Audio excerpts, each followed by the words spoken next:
Hey, it's Tisha, the host of the Not Your Average Goat podcast, the show dedicated to celebrating all the shapes, sizes, and colors of diversity as well as adversity. If you're into dismantling stigma, the accident happened, my libido didn't stop. So that myth of people with disabilities being asexual is the furthest thing from the truth. leaning into vulnerability. That word normal, that was a demon for me when it comes to my mental health. That word plagued me for over 10 years, and it nearly ended my life. Or defying societal norms. And I know a lot of people, when they have their thoughts on suicide, they think it's weak, they think it's all these things, and they forget that there's people on the other side, there's family members, there's daughters, there's sons, there's husbands, there's wives. Then check us out at notyouraveragegoat.org or find us on your favorite podcast platform. I'm Felicia. And I'm Ian. And we are the Paranormal Lovers.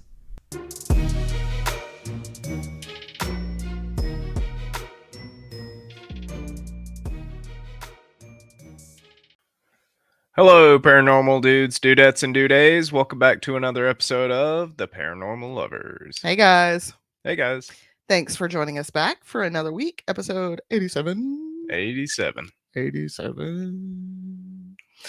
All right, if you would be so kind, you can follow us on our socials, Facebook, TikTok, and Instagram. You can also watch videos on YouTube by searching for the Paranormal Lovers in the search bar. If you would like some merch, head on over to the paranormallovers.threadless.com to check out all of our collections. Summer 2024 is leaving in A week? shit. I just had a brain fart. 17 days. Like I have the mathtisms. Why is that math hard? So get you some summer merch if you want some for the 2024 collection. If you would care to become a regular supporter, we have a Patreon. We have one $5 tier that you can try for 1 week free and cancel if you feel it is not something you like. While there, you get early access to unedited videos of both this show and Rethinking Our History. And if you do not know about Rethinking Our History, they say history is written by the victors. So let's hear what the other guys have to say. For sure. And also, you will get 2 stickers a month. One, a sticker from our shop, a random one, and one, a handmade sticker by that guy. See the sticker? Do you see the sticker? Do you see the sticker? I don't know. Can we see it? Yep, we saw the sticker. Okay. And lastly, if you have a personal true crime or paranormal or even a history story, that you would like read on an episode of Paranormal Personals, or if you have a topic request, or if you just want to yell at us for super liberal opinions, email us at theparanormallovers@yahoo.com. See, I'm much nicer on this show. I threaten to fight people on the other one if they want to yell at us for our opinions. So, all right. What did you love about this week? This week, I love that I got past the first cut of Face of Horror contest. That's right. That's right. I decided to sign up for it this year. It's just a contest where you get votes to vote you to the number one spot, and then if you get the number one spot, you get to go ghost hunting with Kane Hodder. Kane Hodder, which is kind of funny because this episode is coming out on Friday the 13th, and if you're a Friday the 13th, we're recording on Friday the 13th. Yeah, we're recording on the 13th, but if you're a Friday the 13th fan, you should know Kane Hodder. He is Jason Voorhees. I did not. I was like, who the fuck is Kane Hodder? He said Jason Voorhees, and I went, oh yeah, that guy. Okay. He's the man behind the mask. I had no idea.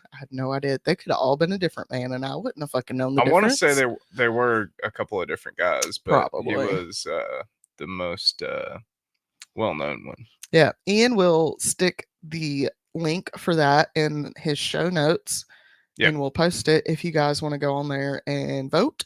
Give me some votes. You get one free a day, and then you get you can donate to the Starlight Children's Foundation and get more votes for me. Yeah. So you're donating to a charity, not to him. Yeah. But he gets the votes for it. So yeah, we'll post that in down there. If you're on YouTube, watch my chicken wings fly down there. Down there. Below in the description box down below. Sorry, I was channeling Bailey. Somewhere here. Yeah, down there somewhere. I'm not posting shit on the screen, so I don't normally look at myself either. I normally have the screen blocked because I don't like to see my face. Yeah. I don't like looking at my own face, so this is weird. This is weird. I don't like looking at my own face. What did you love about this week, baby? What's my diagnosis last week? Think so, yeah. Oh yeah, I got my diagnosis. Yeah. Finally. If anybody didn't see it on Instagram, which I'm pretty sure we only got like 10 regular listeners right now Yeah. that are all on Instagram, but hey, how's it going? But I have mild autism, generalized anxiety disorder, and complex post-traumatic stress disorder. Yay. Yeah. So I'm unmasking, so if I make some weird noises or do weird stuff more than normal, you know why. I'm just styming, not stimming. As the psychologist called it. Pretty sure it was a test, but I was not. I wasn't Stems. biting. I wasn't biting. Right. I was like, I have trained myself to not call out people when they say things wrongly. Right. Thank you, Son Michaud, if you ever hear this. You are the reason why I no longer do that.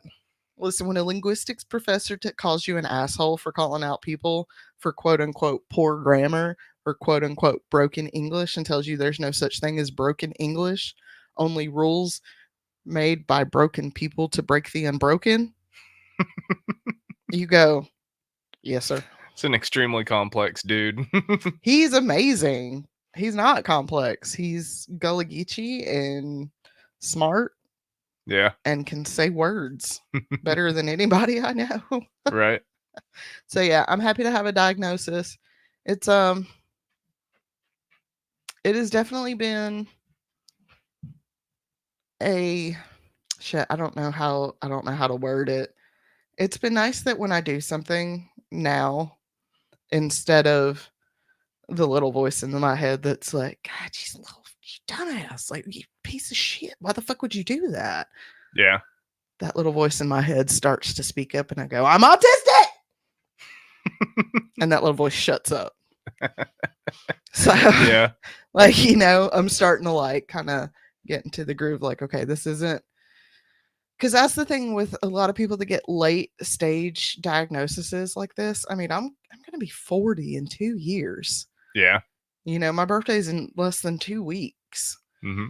So with people that get late stage diagnosis like this, the hardest part is all of our lives we've been told we're lazy or we're a piece of shit, we're useless, we're worthless, Crazy. we're crazy. And it's like, no, you are neurodivergent. Yeah. This world is just not meant for you. Right. And that's just the way it is. The world isn't built for neurodivergent people. No. But as my dear psychologist said, I'm going to force neurotypical people to get comfortable with being uncomfortable around me. So, Sure. because people shouldn't feel like this. People shouldn't have to grow up feeling like this. Yeah. Because they're undiagnosed with something. Just because it makes other people feel uncomfortable. Your little quirks, your little tendencies. Even if you're not neurotypical, people have quirks. People have weird little things that they do. Nobody should be made to feel bad about that. No. Just because other people don't do it, or it might make somebody feel uncomfortable. Like me saying words not typically all the time. Yes. Yes. I was like, what? Yes. But in my defense, if I do it to you and Patty, it's like that weird love language thing where it's like, I just want you to get it right. Yeah. You know, it's like I'm trying to teach you how to say it the right way. But yeah, I have to deal with you all the time. I've just learned to roll my eyes when you start being a dork. Yeah. Because let me tell you what, guys, he might be 43, but he is still 16 at heart. For sure. And he acts like a 16-year-old boy that grew up in the 90s sometimes. So sometimes you really find yourself going, totally tubular. I thought I married a man. Feel like a pedophile over here. That's what I think guys don't understand. It's not attractive when you act like a child. Right. It's very much a turn off because you're like, I already have one of those. Yeah. Gross. So yeah, that's my stuff for the week. What you got for us this week? Okay, episode 87. Today we're gonna dive into the topic of cursed towns. Woo! And we kind of got this episode from a friend of ours that his Well, it's Patty's best friend's dad. yeah, that One of Patty's best. All the kids in her class are like, "That's my best friend over there." Like, bitch has 20 best friends. Goddamn. Wish I was popular like that when I was a kid. right. So while I was doing research for this episode, I couldn't help but think of Ghost Town. We kind of have our very own cursed theme park. Yeah, if you guys don't know Ghost Town, I'm sure you'll talk about it. Yeah, if you don't know, anyone has it. I don't know if anyone's ever considered it cursed. I but never considered it cursed. I spent a lot of time up there, but I think they should have. it probably is. Ghost Town in the Sky in Maggie Valley has passed through the hands of many owners Many. who've poured money into the place, and now it just sits as an old rundown theme park.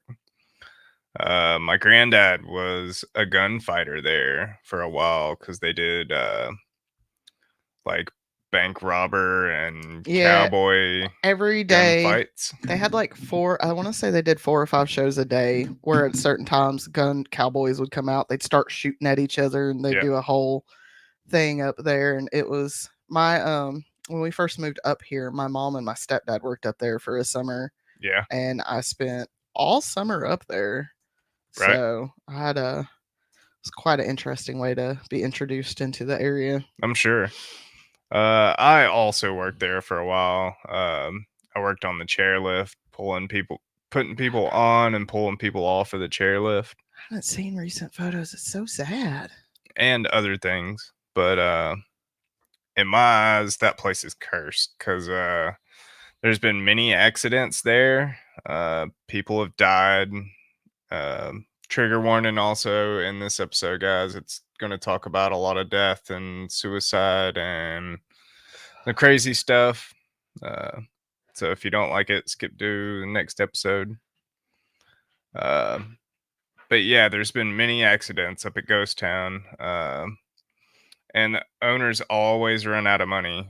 While I worked there, the incline railroad operator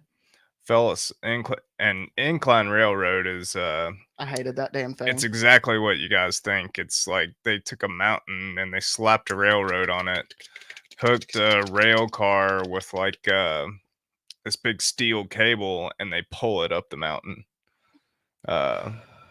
So when I was working there, the operator, which he sits at the top of the mountain, kind of running the big engine that pulls the rope up, he fell asleep while running it, and it ran through the station at the top of the mountain, and the one it's kind of hooked on like a 2-train system. So like there's one at the top and one at the bottom. The one at the bottom ran all the way through the station into the 4-lane. If I'm not mistaken, that also happened when my step parents worked there. It was the one on the bottom went through the damn station. Yeah. I swear to God, that place. Yeah, so there was only 2 ways to get up there. You had the incline train. Yeah. And the chairlift. Yeah. Do you have anything about the chairlift you were going to talk about? So it had to scare the crap out of everybody on the railroad, but like people got off minimally hurt, because they were caged in. But the chairlift, an old lady got on the chairlift, and because there was a worn out pin holding the actual, seat up, it caused her to it broke and caused her to fall to her death, chair and all. Yeah, that's the one where like her son and her daughter were like either in front of her or behind her and watched her fall. Yeah. That wasn't that long ago. It was only like 10 years ago or something, wasn't it? Or was that back when it was like still open and running full time? Because I know they opened it up not long ago. I worked there in like probably 99 or 2000. Okay. So it was sometime around then. I remember that vividly though. Yeah. I remember it all over the news. I was like, I hate those motherfucking chairlifts. Yeah. Because I did. I had to ride the chairlifts up. I didn't like the train either. I couldn't deal with the noise because that train was fucking loud. So I'd ride the chairlift. And you know how I am about heights. Yeah. But those were the only two ways to get up there. You can take a car. I was going to say, unless you were an employee, they had a shuttle that would take you up to the top. Yeah. Which was no better because it was a tiny road on the side of a mountain. Yeah. So. And all the roads in Maggie Valley they're like above 30% grade. All tiny roads on the side of a mountain. So like I don't like Maggie Valley at all. If you guys know anything about grading, it's steep. Steep. But yeah, I remember, if you guys remember a while back, I had said something about Herbert, Cowboy Coward. Yeah. Local legend. He played in Deliverance. He was the bad guy that said, I'll make you squeal like a little pig. Is he a cowboy? He worked up there for a long time. He was a cowboy up there. That's and cool. I want to say that Burt Reynolds actually did a show with him up there. I'm sure. Because they had met on Deliverance, and then he came and did a show at Ghost Town and visited with Herbert. Wow, that's crazy. Mm-hmm. I didn't know that. Yeah, they were close friends. You'd have never known it. Right. Herbert was always just a real quiet, meek, mild-mannered man. You never know he was a Hollywood. So me and one of my coworkers actually saved an old man up there from falling off a cliff. Oh shit. Yeah. Was he just like gonna walk off the cliff? Well, it was him and his wife, and they were like 80, 90 years old, and they were trying to get on the chairlift. Well, the old woman got straight on because she walked to the box where you're supposed to get to sit down. Yeah. She walked to the box just fine, but the guy was using a walker, and he was real slow. And when we went to sit him down, he just grabs the chairlift with his hand, and it starts pulling him down the mountain. Jesus Christ. And so I'm like, hey, get him. And so the lady I was working with grabs him and literally pulls him, off. And like he fell and like busted his head and like landed in this little dip that basically there's like a dip and then a straight 200-foot drop, and like he landed in the dip. So Jesus Christ, he was lucky to not. The girl, like, everybody there was get lucky on not the to, train. Witness a death that day. That's one of those things where you go, no, get on the damn train. Why are you trying to get on a chairlift with a walker? Yep. Sir, I hate a chairlift. I hate it. You know me. I hate a chairlift so much. Right. Hate to be up in the air. But Ghost Town in the Sky, if it's not haunted, it probably is now. Didn't somebody fall and like die up there? I feel like one of the cowboys died up there. Maybe, I don't know. I don't know either. I'm gonna look. It should be. It feels like it's cursed the way that nobody can get it to open back up. Yeah, that's more of what I was thinking with the curse part of it. But I don't know many people that would risk taking it over now, even though there has been rumors of Disney buying it. But I figured I'd talk a little about Ghost Town before we talked about the real cursed town that we're doing a story on. So yeah, we got this from one of our friends. That's Patty's best friend's dad, and this town is located between rolling hills and dark entry forest in a small part of Cornwall Township. It's called Dudley Town, which is in Connecticut. Yeah, in Connecticut. I just like saying that word, Connecticut. Connecticut. Oh wow, this is a pretty place. Dudley Town has experienced a gross amount of bad things since it became a town in 1747. Why do I want to live there? There's been many murders, suicides, and many drove to the brink of insanity. This land and the dark forest that lay on the outskirts of town originally was used by Native Americans as tribal grounds and burial grounds for the Mohawk peoples. Some people say that what happened in Dudley Town was just a lack of resources that people experienced back in the 1800s. Times were hard back then. Sure were. This is a super small town. At its peak, it only housed 26 families, many of whom perished in one way or the other. Okay, see, I'm glad that we specified that it's Connecticut, because the Dudley town that I would like to live in is in the UK. It looks Yeah. real cute. A lot So, better. Wrong place. Yeah, it's a legitimate, like, thriving town. So Right. So the death toll was high.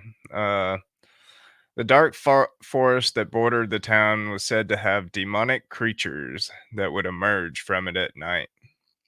Reports of these demons would come from the town for many decades.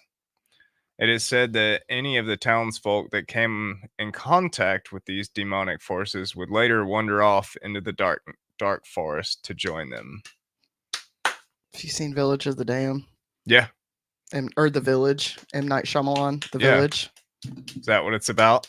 Yeah, it's yeah. Wow. That's the premise of that movie. They like live out there, and there's like creatures out in the woods. Right. And if they go out in the woods, they'll get eaten, when in reality, there's no creatures in the woods. It's just an experiment. Right. It's a fucked up movie. Yeah. I love it though. Love you, M. Night Shyamalan. Yeah. All right, what else we got? This is fascinating. So really, Dudleytown is just the name for an area, like kind of like Ghost Town in the Sky. It's not really a town; it's just an area. It's actually part of a township in northwestern Connecticut. It's near the border of upstate New York City. New York City. New York. Not New York City. I know. I just had to say that. No. My tism said no.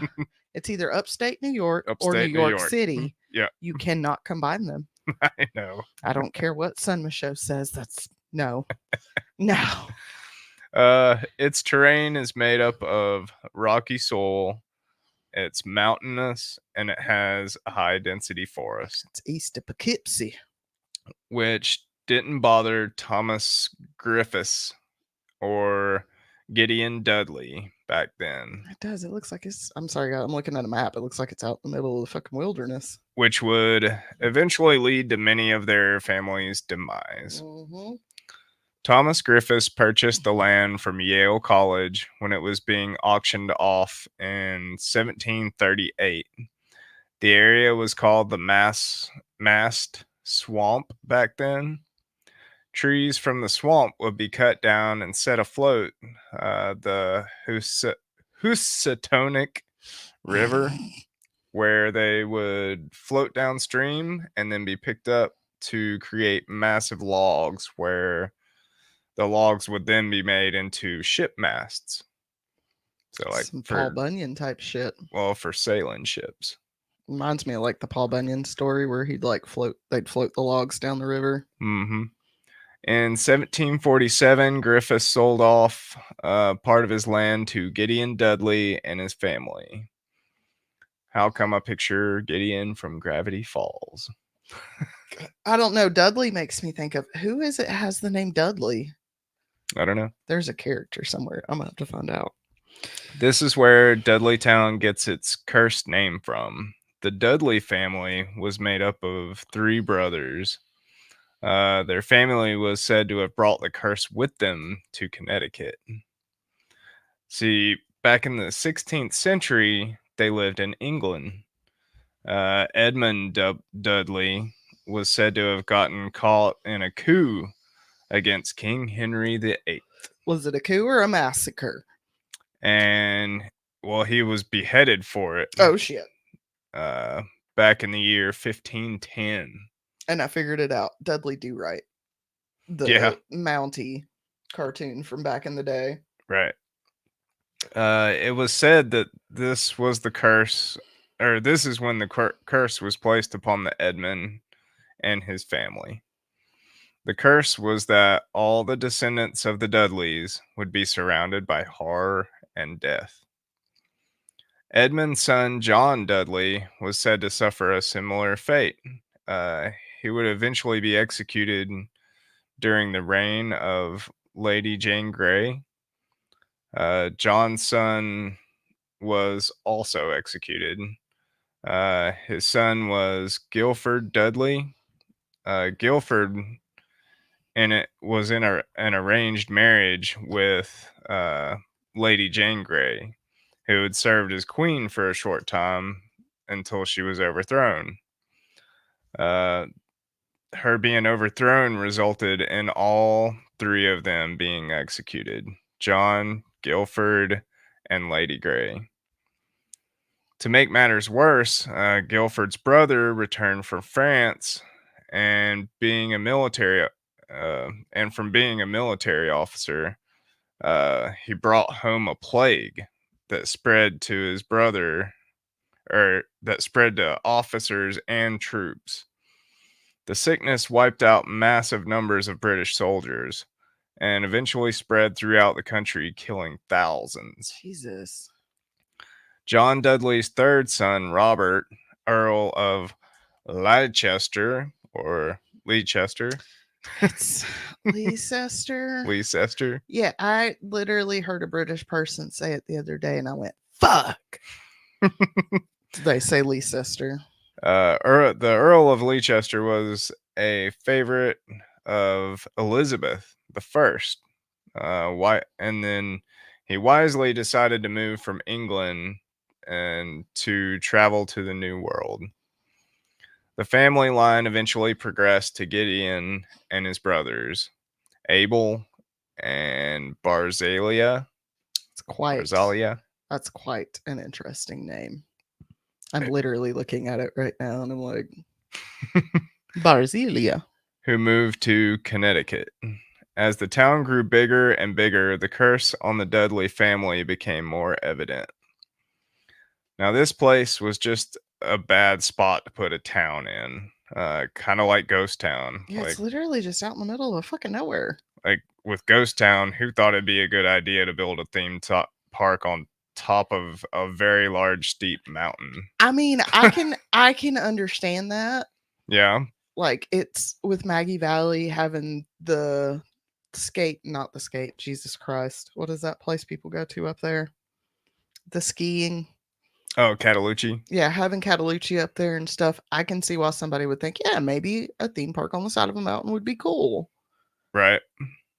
But this is just, I get that's how people like went out and they spread out across the country, was they just went out and found some land, right, parked on it out in the middle of nowhere, but I couldn't do it. Yeah. I couldn't do it.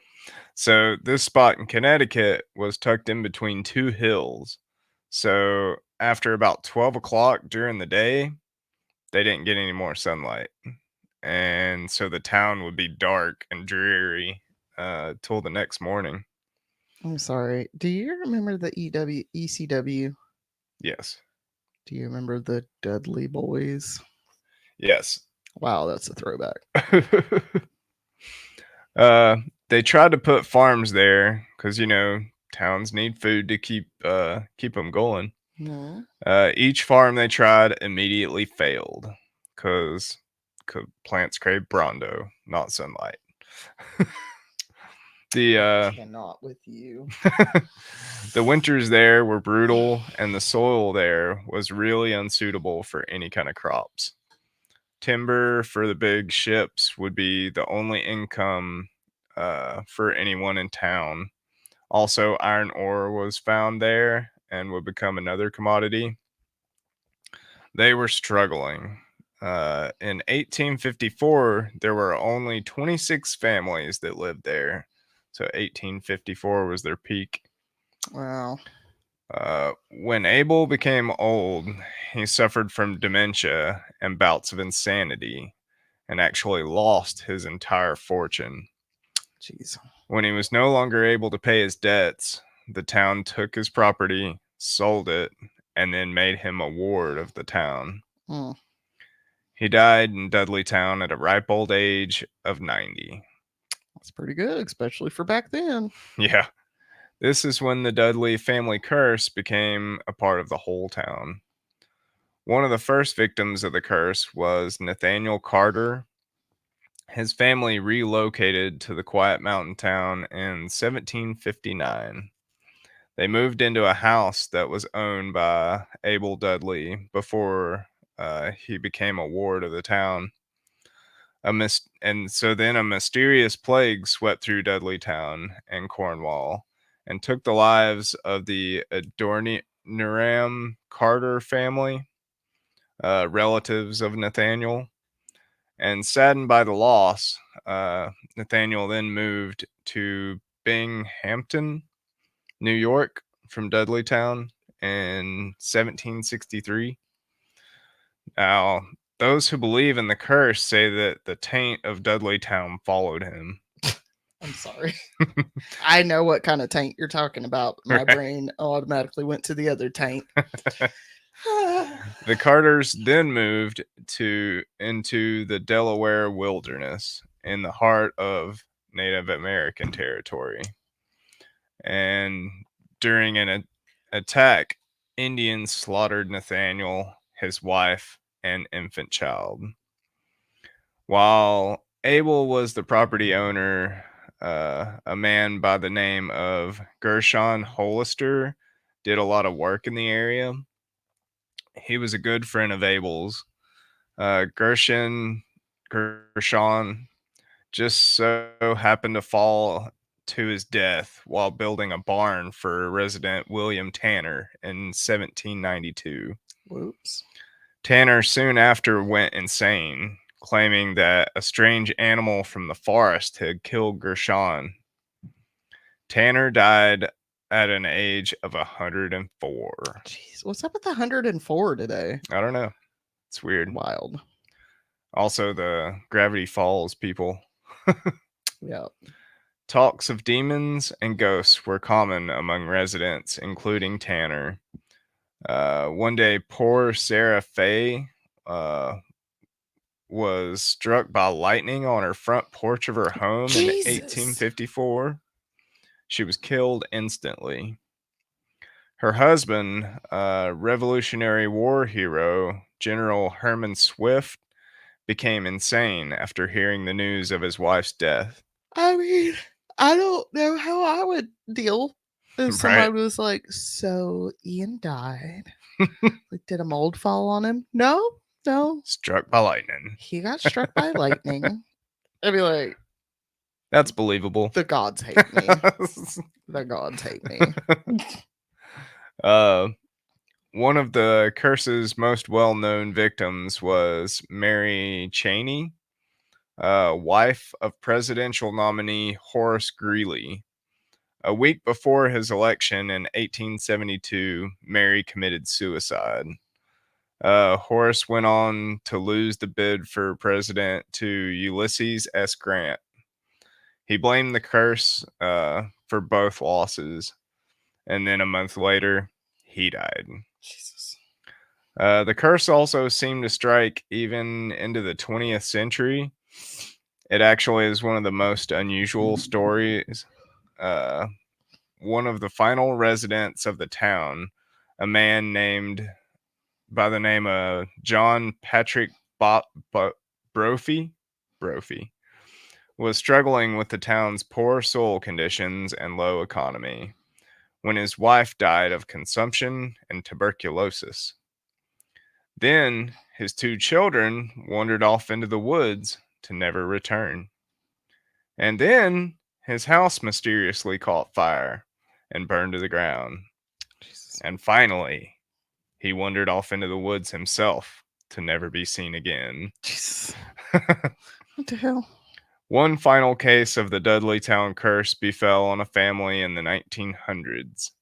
It happened to the family of Dr. William Clark.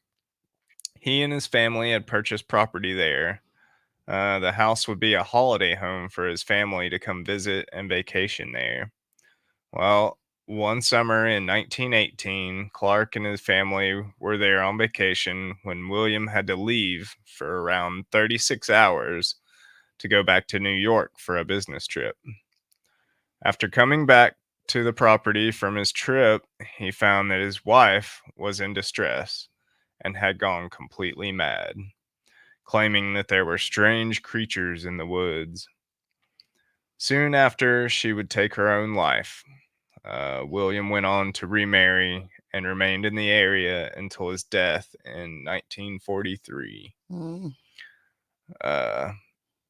he helped found the Dark Entry Forest Association, which helped preserve the surrounding forest and the site to this day. Many people attempt to visit this place. There are remains of dilapidated buildings, stone walls, and piles of rubble where the town once was. People are fascinated and want to come to this place to see ghosts, strange creatures of the night. They want to explore and see if they can feel the weight of the curse themselves. But due to vandalism and a mysterious fire, the place is under close watch by locals of the surrounding area.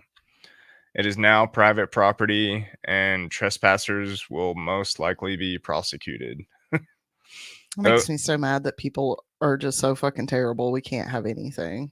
Yeah. I want to go. This place looks so spooky. Yeah, I bet it is. Just fucking holes out in the middle of the. Yeah.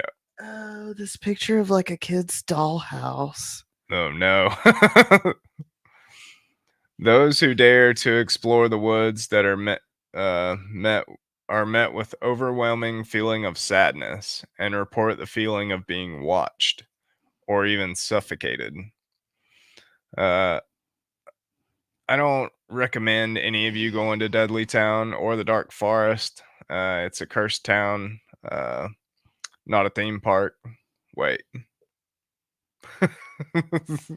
Maybe our theme park is cursed. But Probably. all in all, these places are thick with heavy energy and send chills down the spines of people who have been there in the cursed town of Dudley Town.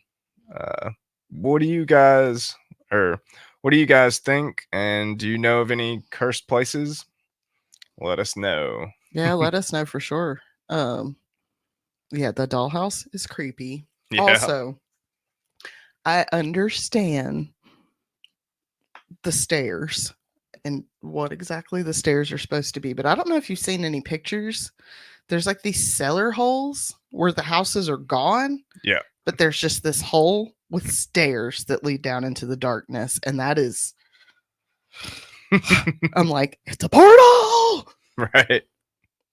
Like, I know that they were put there on purpose by the people that lived there before, but it's still just creepy place, huh? It is creepy. It's so spooky looking. I want to go. You know, I love the what is it, New England? Yeah. Like, I just love that place, but oh, it's so spooky. It looks. They say the roads that go in there are just like trails now. Yeah. Because they've grown up so much. Yeah, that's what I was looking at some, and it was like, this is the road to Dudley, and it's just a dirt path. Yeah. Like, that's it. Nature's kind of reclaimed that whole place. It has. It looks really, really cool. Some of these old abandoned shots that, because people have went in there. Yeah. Probably before it was like shut down because humans are trash and can't be trusted with anything. Yeah. I don't know why we have to like tear stuff up. Can't we just like appreciate the ghost town for what it is? Yeah. Why we want to like, hopefully nobody's graffitiing in there. You're supposed to graffiti in new buildings, not old ones. Okay. I'm gonna have to teach y'all something. There's also a castle, Dudley Castle. That's cool. That place looks awesome. It's in England. Right. Like half of it has been destroyed. Anyways, well, that was cool. I do enjoy the ghost town stories. Yeah. I love that kind of spooky stuff. And also, it was kind of nice to reminisce about ghost town. Yeah. I had some good memories up there. I did too. I rode the Red Devil like 23 times in one day. Mm-hmm. I just stayed in the back seat. Actually, I was the operator running the Red Devil for a couple of days. So. Mm-hmm. But I think my favorite one was probably the Scrambler inside. Yeah. Because most of the ones you ride, the black ride. Yeah, most of the ones you ride are outside. But this one, because it was at a theme park, was stationary inside of a building. It's funny. I got to run all that stuff. And I swear there were fans blowing. They had strobe lights. They would play loud ass music. I remember them playing We Salute You. Yeah. Like that. I listened to That tape had been on repeat since like the 2000s. probably since like 1988. Probably. Like, Well, I it's- remember it had Metallica, so it had to be sometime in the 90s. Right. All right. Well, that was interesting. Thank you for covering that. I'll have to send the shit. I don't even know their last name. I don't either. I should ask them their last name. I have to send them a link whenever this comes out. For sure. Be like, we did it. We covered it. So they can see our Spooky ghost town shit. while we're covering their ghost town. Right. All right, guys. Well, thanks for joining us today. We hope you enjoyed this episode. And go do the like, the follow, go buy some merch. Come follow us on Patreon so we can do a family movie night. Yeah. Damn it. Beetlejuice is out. Vote for me on Face of Horror. Vote for him on Face of Horror. We're going to link it down below. Link it, link it, link it. All right, guys. We love you, and we will talk to you guys next week. Love you guys. Bye.